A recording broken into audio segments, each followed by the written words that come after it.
कहानी की शुरुआत अमेज़न जंगल से होती है, जहाँ पे एनबो नाम की एक लड़की एक ट्रैप लगाकर उसमें शिकार के फंसने का इंतजार कर रही थी। तभी उसे याद आता है कि उसने ट्रैप में चारा तो लगाया ही नहीं, तो वो जल्दी से उस ट्रैप में चारा लगाने जाती है। उसके बाद जब वो वहाँ से वापस आने लगती है तो उसे अपने पास किसी शिकार के होने का एहसास होता है। लेकिन जब वो वहाँ पर एक बंदर को देखती है तो वहाँ से जाने लगती है और जाते हुए गलती से वो अपने ही ट्रैप में फंस जाती है। इसके बाद हम उस जंगल के कंदामो नाम के कबीले के मुखिया और उसकी बेटी जूमी को देखते हैं। वहाँ का मुखिया वहाँ पर आए मुसीबतों से काफी परेशान था, क्योंकि कंदामो एक बहुत ही बुरे श्राप से गुजर रहा था, जिससे वहाँ के तालाब की मछलियाँ अपने आप मरने लगी थी और उस कबीले के लोग काफी बीमार और कमजोर होने लगे थे। कंदामो का मुखिया भी काफी बीमार और कमजोर हो गया था, इसीलिए अब वो अपने पूरे कबीले की जिम्मेदारी अपनी बेटी जूमी को देना चाहता था, क्योंकि उसे लगता था कि जूमी ही कंदामो को श्राप से मुक्ति दिला सकती है। इसीलिए वो उस रात जूमी को उस कबीले की जिम्मेदारी देने का डिसाइड करता है। वहीं एनबो अभी भी उस ट्रैप में फंसी होती है। तभी उसके पास उस कबीले का सेनापति एटोक आता है, जिससे एनबो अपने आप को नीचे उतारने में उसकी मदद मांगती है, क्योंकि उसे अपनी दोस्त जूमी के मुखिया बनने के समारोह में जाने में देरी हो रही थी।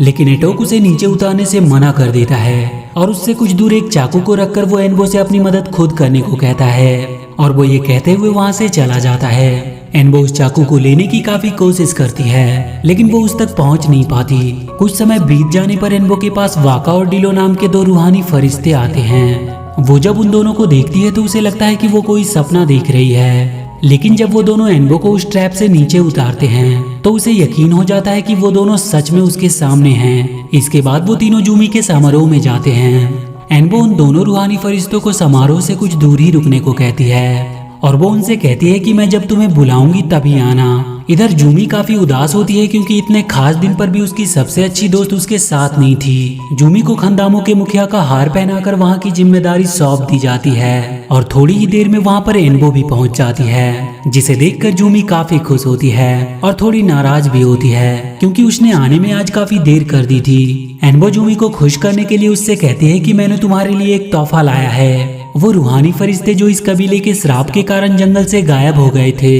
वो उन्हें वापस लेकर आई है और वो उन्हें आवाज लगाकर सबके सामने बुलाती है, लेकिन वो दोनों वहाँ पर आते ही नहीं हैं। इस पर सभी कबीले वालों को लगता है कि एनबो झूठ बोल रही है और पूरे कबीले वालों के सामने एनबो की बेइज्जती होती है और इस बात से दुखी होकर एनबो वहाँ से चली जाती है। पर एक बार फिर से वो दोनों रूहानी फरिश्ते एनबो के पास आते हैं, जिन पर एनबो काफी गुस्सा करती है। तो वो दोनों उसे बताते हैं कि इस जंगल की ये हालत ये कोरोना नाम के एक डीमन के श्राप के कारण हुई है और वो इस श्राप को खत्म करने का उसे तरीका भी बताते हैं। वो बताते हैं कि इस जंगल में कहीं पे एक ऐसा पेड़ है जिसकी जड़ें इस श्राप को पूरी तरह से खत्म कर सकती है, लेकिन उन्हें ये नहीं पता कि वो पेड़ कहाँ पर है। पर वो किसी को जानते हैं जो उनकी मदद कर सकता है। वो एक विशाल कछुआ है जिसे लोग मतुलो मामा के नाम से जानते हैं। ये सब जानने के बाद एनबो जूमी के पास आती है और वो उसे वो सब कुछ बता देती है, लेकिन जूमी को एनबो की बातों पर विश्वास नहीं था और वो वहाँ की मुखिया होने के कारण उसे आदेश देती है कि वो मुतेलो कछुए को ढूंढने के लिए इस कबीले को छोड़कर कहीं जा नहीं सकती। इस बात से एनबो काफी दुखी होती है, तो उसके पास उसकी दाई माँ कानो आती है, जो उससे कहती है कि तुम एक बहुत ही खास लड़की हो, इसीलिए वो रूहानी फरिश्ते तुम्हें दिखे। इसके बाद वो एनबो को बताती है कि उसकी माँ को भी इस जंगल के रूहानी फरिश्ते दिखते थे। एनबो उनसे अपनी माँ के बारे में और जानना चाहती थी, लेकिन उसे बाकी की बातें कल बताने का बोलकर उसे सुला देती है। अगले दिन एनबो जूमी के पास आती है और वो उससे कानू के पास जाकर उसके और उसकी मॉम के बारे में जानने को कहती है। उसके काफी रिक्वेस्ट करने पर जूमी एनबो के साथ कानू के पास आती है, पर वहाँ पर उन्हें पता चलता है कि कानू की तो मौत हो चुकी है। ये सब देखकर वो दोनों काफी दुखी होते हैं। तभी वहाँ पर उनका सेनापति एटोक आता है, जो कानू के मौत का जिम्मेदार एनबो और उसके रूहानी फरिश्ते को मानता है। इस बात से एनबो काफी दुखी होकर वहाँ से भाग जाती है, पर एटोक अपनी सेना के साथ जाकर उसे पकड़ने की सोचता है। इस पर जूमी उसे ऐसा करने से मना भी करती है, लेकिन एटोक उसकी बात नहीं मानता और वो वहाँ से एनबो के पीछे जाने के लिए निकल पड़ता है। इधर एनबो एक पेड़ से लगकर काफी रोती है। तभी उसे वहाँ पर एक छोटा सा कछुआ दिखाई देता है, जिसे देखकर उसे मुतेलो मामा की याद आती है और वो उसकी खोज में निकल पड़ती है। काफी दूर आगे जाने पर जब उसे भूख लगती है तो वो एक पेड़ से फल तोड़कर खाने की कोशिश करती है, पर तभी उस पेड़ के सारे चमगादड़ एनबो पर हमला कर देते हैं और वो उसे उड़ाकर अपने साथ ले जाने लगते हैं। पर इससे पहले कि वो चमगादड़ एनबो को कोई चोट पहुंचाते, वहाँ पर वो दोनों रूहानी फरिश्ते आकर उसे बचा लेते हैं। एनबो उन दोनों को अपनी दाई माँ की मौत की खबर सुनाकर रोने लगती है। इधर एटोक एनबो को जंगल में ढूंढ रहा होता है, तो उसे उस जंगल में एनबो की एक तीर मिलती है, जिसे देखकर वो समझ जाता है कि एनबो इसी रास्ते से आगे गई है। उधर जूमी अपने डैड को बताती है कि एटोक ने उसकी बात नहीं मानी और वो अपनी सेना को लेकर एनबो के पीछे उसे मारने गया है, और इसीलिए तुम्हें किसी भी तरह से एटोक को रोकना होगा। ये बात सुनकर जूमी अपने 2 सैनिकों के साथ जंगल में उन्हें ढूंढने जाती है। इधर एनबो और उन 2 रूहानी फरिश्तों को रास्ते में जब भूख लगती है, तो वो दोनों एनबो को तीर से फल तोड़ने को कहते हैं, लेकिन एनबो के सारे तीर रास्ते में ही खत्म हो गए थे।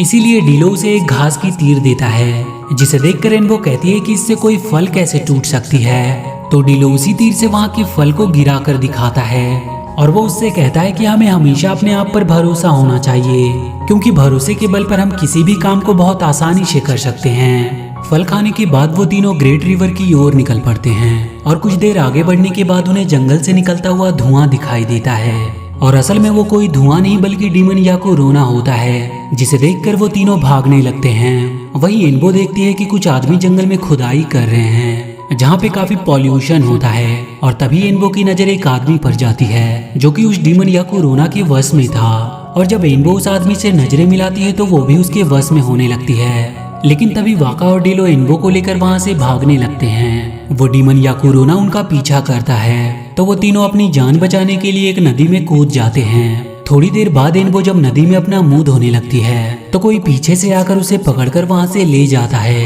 दरअसल वो कोई और नहीं बल्कि उनका सेनापति एटोक होता है। वो एनबो को मारना चाहता था, क्योंकि उसका मानना था कि जो उसके कबीले में श्राप फैला है वो एनबो की वजह से है, और उसकी मौत के बाद वहाँ पर सब कुछ ठीक हो जाएगा। तभी वो जिस पेड़ पर होते हैं वो पेड़ हिलने लगता है, जिससे एटोक जमीन पर जा गिरता है, और एनबो एक तालाब में। तालाब के किनारे आने पर उसे एक छोटा सा कछुआ दिखाई देता है, और वो उस कछुए का पीछा करने लगती है। वो कछुआ एक गुफा के अंदर चला जाता है, और वहीं पर एनबो को वो मटुलो मामा मिलते हैं। एनबो उनसे कहती है कि वो कंदामो को श्राप से मुक्त कराने वाले पेड़ की जड़ ढूंढ रही है। तो मटुलो मामा उसे बताते हैं कि वो पेड़ वहीं पर है जहाँ तुम खेलती हो, और उसी पेड़ में तुम्हारी माँ की आत्मा रहती है। उस पेड़ की जड़ को तुम्हें एक चाकू से काटना होगा, जो आसमानी पत्थर से बना है, और ऐसा करने से जंगल का वो श्राप खत्म हो जाएगा। ये बात सुनकर एनबो उससे पूछती है कि वो आसमानी पत्थर कहाँ पर मिलेगा। तो वो एनबो को बताते हैं कि ये आसमानी पत्थर पलेजो के पास मिलेगा, जो एक ऊंचे पहाड़ की चोटी पर रहता है। वो उसे ये भी बताते हैं कि पलेजो को मीठा खाना बहुत पसंद है, इसीलिए वो जब भी जाए उसके लिए मीठी पत्तियां जरूर लेकर जाए। ये बात सुनकर एनबो पलेजो को ढूंढने के लिए निकल पड़ती है। उधर एटोक पेड़ से गिरने की वजह से बेहोश हो गया था। तभी उसके पास वो आदमी आता है जो याकुरोना के वश में था। इधर काफी दूरी तय करने के बाद एनबो बेहोश हो जाती है, और जब उसकी आंखें खुलती है तो वहाँ पर वो उन्हीं 2 रूहानी फरिश्तों को देखती है, और वो उन्हें मुटेलो मामा की सारी बातें बता देती है। इसके बाद वो तीनों एक गाड़ी बनाते हैं, और एक मीठी पत्तियों वाले पेड़ को लेकर पलेजो की तलाश में जाने लगते हैं। पलेजो जिस चट्टान पर रहता था वो काफी ऊंची होती है, इसीलिए उन्हें वो पेड़ वहाँ पर ले जाते हुए काफी दिक्कत हो रही थी। वहीं हम जूमी को देखते हैं, जिसे जंगल में एटोक और वो आदमी मिलता है। दरअसल वो आदमी एक साइंटिस्ट था, इसीलिए वो जूमी से कहता है कि वो उसके कबीले वालों को ठीक कर सकता है, क्योंकि उसके पास काफी एडवांस दवाइयाँ होती है। लेकिन जूमी को दवाइयों के बारे में कुछ भी पता नहीं होता है।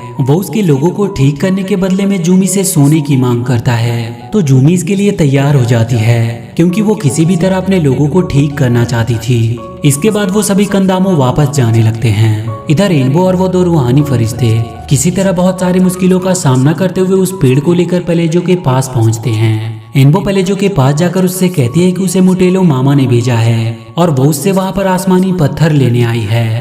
पहले तो पलेजो इधर उधर की बातें करता है, लेकिन जब एनबो उसे मीठे पत्तों वाली पेड़ दिखाती है तो वो उसे आसमानी पत्थर देने के लिए मान जाता है, और साथ ही वो उस पत्थर का एक चाकू भी बना देता है। तभी वहाँ की चट्टानें अचानक से हिलने लगती है। दरअसल उस चट्टान पर ज्वालामुखी फटने वाला होता है। तो पलेजो उन्हें वहाँ से जल्दी से जाने को कहता है, और जब वो तीनों वहाँ से जाने लगते हैं तो वहाँ का एक ज्वालामुखी फटता है, जिससे उनके वापस जाने का रास्ता बंद हो जाता है। तो एनबो पलेजो से उसका पंख मांगती है, और इसके बदले में वो और भी मीठी पत्तियों का पेड़ लाने का वादा करती है। पलेजो अपना वो पंखा उन्हें दे देता है, और वो तीनों उस पंखे की मदद से वहां से निकल जाते हैं। जब वो दोनों उस चट्टान के चोटी पर पहुंचते हैं तो वो तीनों उस पंखे की मदद से वहां से जाने की कोशिश करते हैं, लेकिन वाका का वजन काफी ज्यादा होता है, इसीलिए वो पंखा टूट जाता है। तो वाका उन दोनों को ही वहां से नीचे जाने को कहता है और वो ये कहते हुए उन्हें पंखे के साथ नीचे धक्का दे देता है, जिससे इन्बो और डिलो सीधा उस पेड़ के पास पहुंच जाते हैं जहां पर इन्बो खेला करती थी। और थोड़ी ही देर में वाका भी ज्वालामुखी के वेपर की मदद से उनके पास पहुंच जाता है।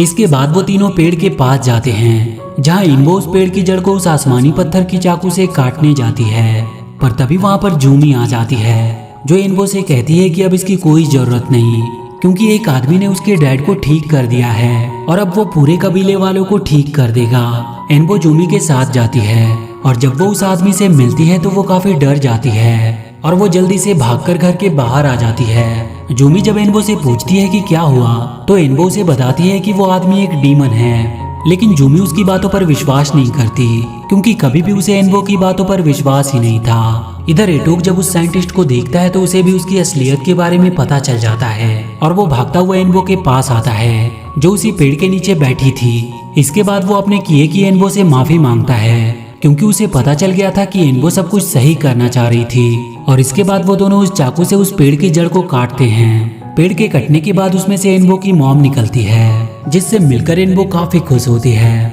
इन्बो की मॉम अपनी शक्ति से एक तीर बनाकर उसे देती है। इधर जूमी और उसके डैड भी याकुरोना के वश में हो गए थे, इसीलिए जूमी उस साइंटिस्ट के सामने सबको झुकने का आदेश देती है। सभी लोग उसकी बातों का पालन करते हुए उसके सामने अपना सर झुका देते हैं। इधर इन्बो की मॉम सोना निकालने वाली मशीनों को रोकती है और वो उस साइंटिस्ट के पास आती है और यहाँ पर हमें पता चलता है कि वो साइंटिस्ट तो इन्बो का डैड है जिसे काफी समय पहले उसकी मॉम वहाँ पर लेकर आई थी, लेकिन अब वो याकुरोना के वश में हो गया था। ये बात सुनकर याकुरोना को गुस्सा आ जाता है और वो अपने असली रूप में आता है और इसके बाद वो जूमी को लेकर उन मशीनों की ओर चला जाता है।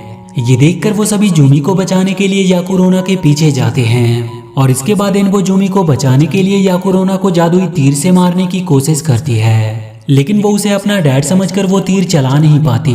तभी वहाँ पर उसकी मॉम आती है और वो उसे समझाती है कि वो तीर अपने डैड पर नहीं चला रही बल्कि उसके अंदर मौजूद उस डीमन पर चला रही है। और इसके बाद इन्बो उस पर वो तीर चला देती है जिससे उस डीमन याकुरोना की मौत हो जाती है और उसके डैड अपने असली रूप में आ जाते हैं जिनसे मिलकर इन्बो काफी खुश होती है।